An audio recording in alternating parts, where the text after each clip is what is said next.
सनातन धर्म की। हमारे प्रवचनों में अलग अलग स्तर के लोगों को कब कौन सी बात कहते हैं, तो वो महत्व नहीं, महत्व है कि आपका पहले मन लगने लग जाए और ये समझ आने लगे कि जो कुछ भी मालूम पड़ता है उसका दृष्टा आँखों से ही नहीं, आँखों से ही दृष्टा नहीं बोलते, जो भी मालूम पड़ता है वो सब दृश्य, चाहे अंदर मालूम पड़े चाहे बाहर मालूम पड़े, प्रकाश मालूम पड़े चाहे आकाश मालूम पड़े, चाहे सागर मालूम पड़े चाहे कुछ और मालूम पड़े, जो मालूम पड़ता है वो सब दृश्य और उसके दृष्टा तुम। और जैसा दृश्य तैसा दृष्टा। आंखों से दिखा, कानों से मालूम पड़ा, कान से मालूम पड़ता है तो शब्द दृश्य है। केवल रूप ही दृश्य नहीं है, शब्द भी दृश्य है, अर्थात पता चलता है। और वो तुमको इसी तरह मन भी मालूम पड़ता है। मन नहीं लगता, मन परेशान है, मन भी मालूम पड़ता है, उसके भी तुम दृष्टा। जो मालूम पड़े पता चले वो सब दृश्य, और जिसको पता चले वो दृष्टा। तो पता तुमको चलता है, इसलिए सब दृश्य हैं, तुम उनके दृष्टा हो। परंतु दृष्टा होने में प्रारंभ में आनंद मालूम नहीं पड़ता, और मनुष्य को हर काम में आनंद चाहिए। इसलिए प्रारंभ में किसी को प्रकाश हो, जिससे श्रद्धा हो, उसका ध्यान में अनुभव हो, तो सुख मालूम पड़ता है। इसलिए सगुण साकार भगवान का, गुरु का ध्यान भी हमें सुखद होता है, इसलिए वो भी किया जाना चाहिए। मंदिर में आओ, भगवान के सामने बैठो और ऐसा लगे कि जैसे हम भगवान के सामने बैठे। ध्यान में भगवान का मानसिक स्मरण करो, सुख में डूबो। क्योंकि पहली कमी है मनुष्य को सुख की।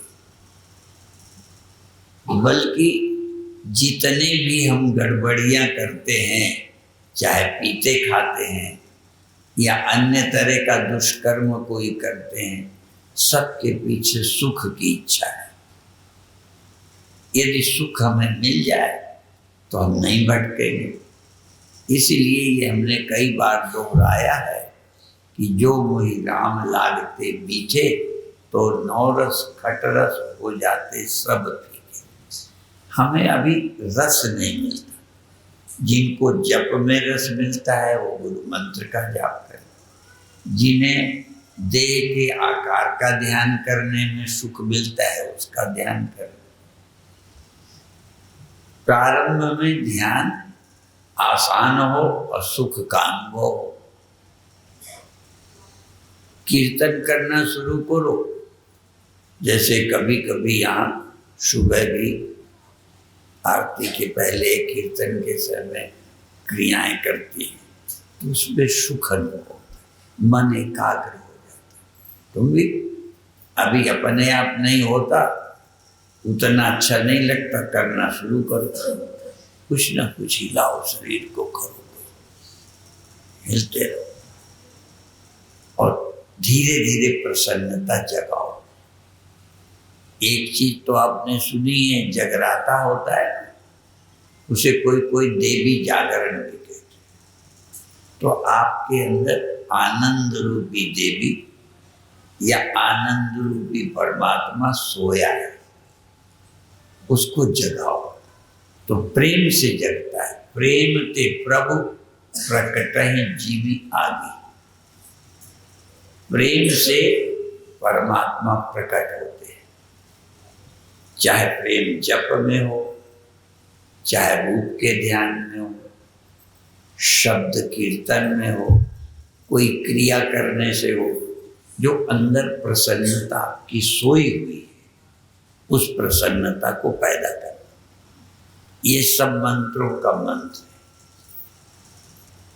और जब ये जग जाए, प्रकाश से जग जाए, नाम जप से जग जाए, शरीर में कोई क्रिया के कारण जग जाए, कुछ दिन रहो, पर वो लक्ष्य नहीं है। फिर उसके आगे चलो, रसास्वाद, जो उसमें रस आता है उससे भी आगे जाओ, प्रकाश दिखता है उसके भी आगे जाओ। शुरू में अच्छा है, जैसे छोटे बच्चों को पढ़ने के समय डिजाइन है, अक्षर उसकी डिजाइन, चित्र, जिससे बच्चे को आसानी से पढ़ाया जाए। तो ये इस रास्ते में भी स्तर भेद से सब कुछ ठीक है। ये मत सोचो ये है गलत है कि सही है, कहीं इसी में उलझे, सब सही है।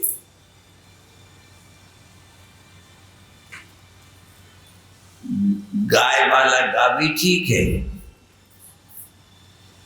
और गधा वाला गाय भी ठीक, गा भी ठीक है, गुरु वाला गा भी ठीक है। तो किसी भी तरह से गा को पहचाना, बस इसी तरह से प्रकाश हो, उस आनंद में थोड़ी देर बैठो, देखते हो। जप में मन लग जाए, थोड़ी देर जप के आनंद में बैठो। ये भी चुनाव नहीं कि उनके गुरु ने क्या बताया है, मंत्र किसी का अलग होगा, पर यदि मन लगेगा तो प्रसन्नता तो एक जैसी होगी। तो ये दिमाग में हटा दो कि वो मंत्र बदलने, पहले ये जपते थे अब क्या करें, मंत्र बदलें क्या, कोई जरूरी नहीं। ये तमाम प्रकार की बातें छोड़ते जाओ। प्रसन्नता, और फिर प्रसन्नता का भी ज़्यादा महत्व न लो। चाह रहित हो जाओ, चुनाव रहित हो जाओ, ये हो ये ना हो, ये भी चुनाव छोड़ दो। इसलिए सजग बने रहो। क्या सजग? कि मैं चेतन हूँ, ये हो रहा है मैं जान रहा हूँ, ये हो रहा है मैं जान रहा हूँ।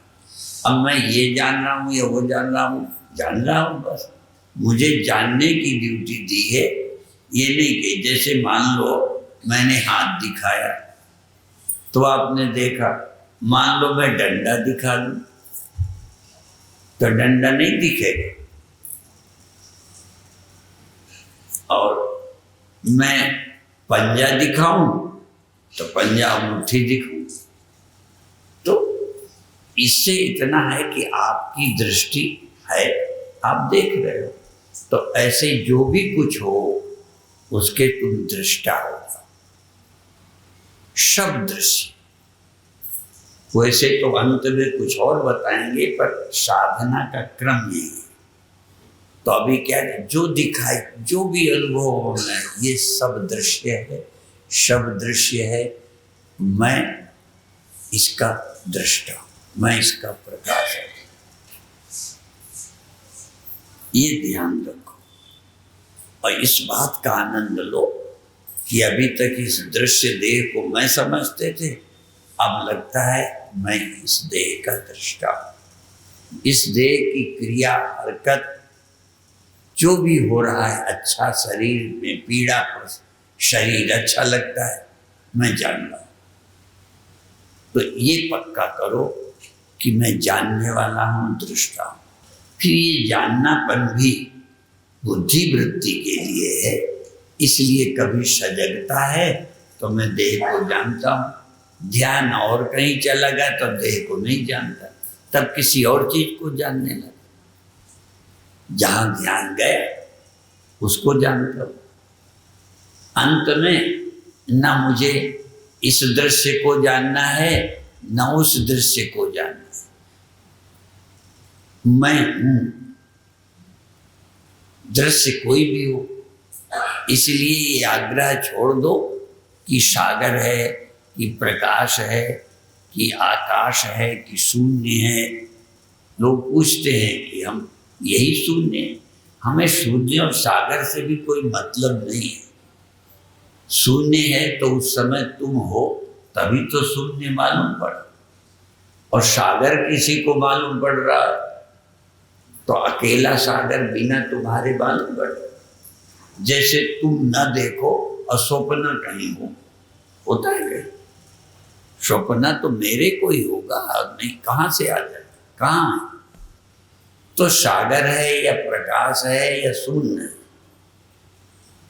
अनुभव करो और ये देखो कि इस सागर का या इस प्रकाश का या इस शून्य का किसको अनुभव हो रहा है। तो मैं उसका अनुभवी हूं। वो खो जाएगा तो भी, वो बना रहे तो भी, मैं ही एक हूं जो अविनाशी। हमारे गुरुदेव के गुरुदेव का नाम अविनाशी था। ठीक है, जो कुछ है सब नाशी। अविनाशी रटना नहीं, जो हुआ वो गया, वो नाशी है। जो आया गया नाशी, जो नहीं गया वो कौन है? वो तुम हो, तुम ही अविनाशी। यद्यपि ये जानने पर भी पुराना अध्यास भय का, जबकि अविनाशी जो मरता नहीं है, अविनाशी काल से भी नहीं मरता, बल्कि अविनाशी काल को खा जाता है। सबको काल खाता है। जो कुछ सारा संसार है सब काल का ग्रास है। और वो काल भी महाकाल का गुलाम है। आप महाकाल हो, जो काल होकर काल भयंकर, सुमिरत जाहि शारदा शंख। तुम महाकाल हो, तुम अकाल पुरुष हो, तुम निरंकार हो। तुम आकार नहीं हो, तुम निरंकार। तुम काल तुम्हें नहीं खाता, तुम काल को भी खा जाते हो। इसलिए काल के माथे पग धरूं, सतगुरु के उपदेश। तो आप महाकाल हो। रटो नहीं, ये अनुभव करो। जाप करो तब तर्क न करो। किसी चक्र में ध्यान करो, टिको, ठहरो।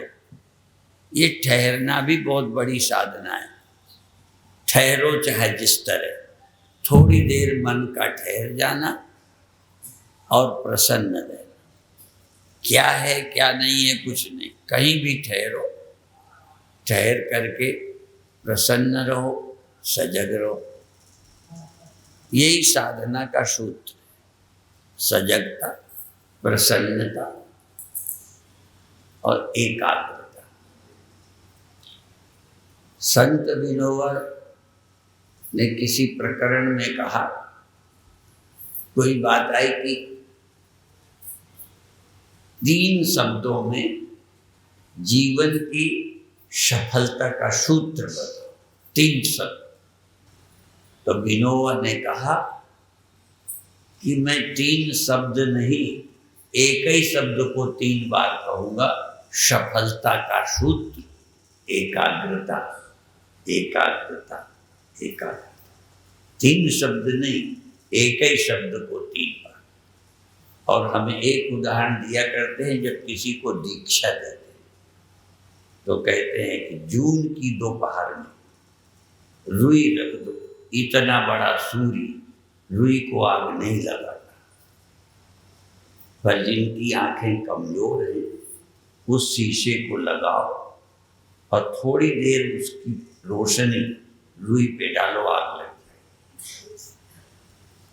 और ये भी बताते हैं कि थोड़ा हिलाते रहो तो आग नहीं लगेगी। एक जगह स्थिर होकर थोड़ी देर तो आग लग जाएगी। अर्थात मन तुम्हारा। फिर ये पूछते हैं कि आप लोग ऐनक क्यों लगाते हो? तो कहते उससे दिखता है। मैंने कहा क्यों दिखता है? तो ये लोग नहीं बता पाते। आपकी नेत्रों की ज्योति भी बिखरती है, तो जब ऐनक लगाते हो तो बिखरना बंद हो के वो एक जगह तो दिखने लगता है। तो ये मन का जो बिखरापन है ये समस्या है। और मन एकाग्र हो गया, चमत्कार हो जाए। तो मन को एक जगह किसी चक्र में, हृदय में, आज्ञा चक्र में, सहस्रार में, मणिपुर में एकाग्र करो। एक जगह मन को टिकाकर थोड़ी देर बैठो, सब कुछ अपने आप होगा, उसी में आनंद हो जाएगा, उसी में अनेक चमत्कार होने लगेंगे। ठीक है, तो एकाग्रता का अभ्यास करो किसी भी तरीके से। तो आज अभी इतना ही कहेंगे।